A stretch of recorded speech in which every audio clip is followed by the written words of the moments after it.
Donaldo Danieli, parroco di Paderno di Ponzano. Che cosa Donaldo Danieli rappresenta per lei e per la comunità Metodio Chilaini? Rappresenta un amico che è venuto qui per alcuni anni durante le vacanze a dare una mano e anche così per stare insieme con gli amici che aveva conosciuto quando era studente di teologia prima di essere sacerdote.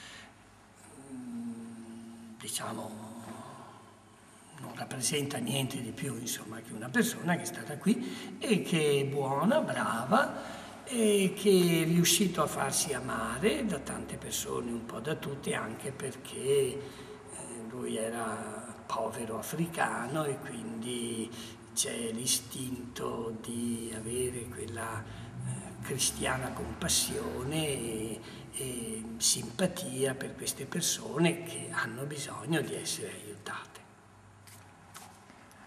E cosa ha lasciato a Ponzano Veneto?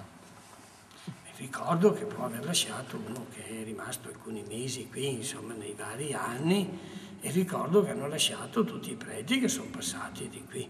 Adesso ci fa piacere che lui sia stato eletto vescovo, vescovo ausiliare di Dar es Salaam, perché è sempre una cosa piacevole che uno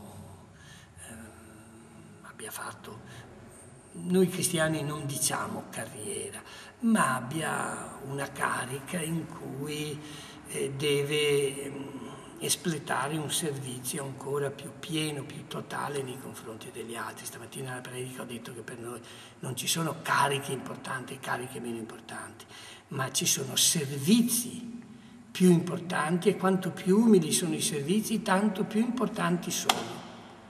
Quindi per lui resta un amico, che chiamo Metodio, perché i titoli magniloquenti di eccellenza e eminenza li ho sempre odiati, perché sanno tanto di pagano e di profano. E spero che nella Chiesa li tolgano tutti questi titoli che non hanno senso all'interno della Chiesa.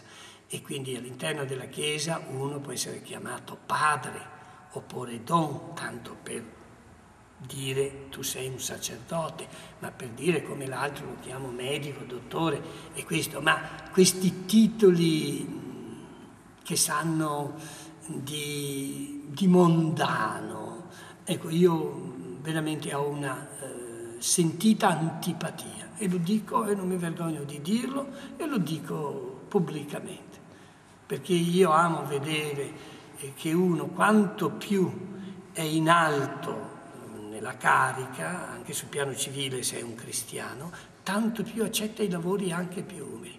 Io lo dico sempre che io mi auguro che anche i vescovi, come adesso i parroci, me l'auguravo per i parroci e si è realizzato, io ho fatto il manovale, vado a farmi la spesa, lavo e stiro, mi auguro che anche i vescovi vadano a fare la spesa con tutta semplicità, senza più tutti quegli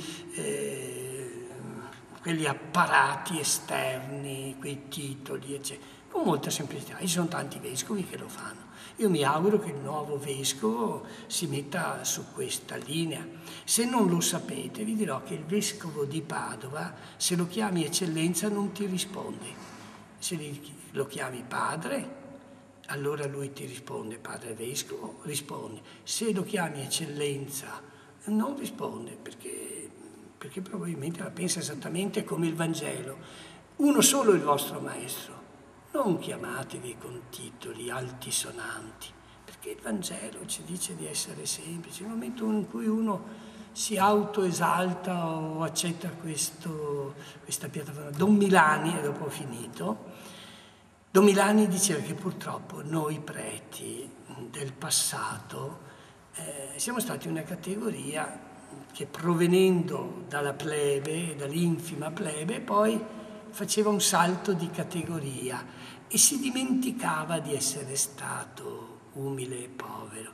E questa lui lo diceva è un tradimento della categoria di persone dalle quali siamo usciti. E difatti Don Abbondio, il Manzoni lo dice, Don Abbondio si era fatto prete per mettersi in una categoria riverita e per aver di che vivere senza troppo darsi da fare. Ora il prete invece oggi è una persona che se è una categoria riverita dove potrebbe prendere dei bei soldini, avrei fatto il medico se non facevo il prete, avrei preso uno stipendio che non è certo quello del prete. E quindi ho fatto il prete per essere a servizio degli altri, non per avere di che vivere senza tanto scomodarmi. Grazie Leonardo, grazie.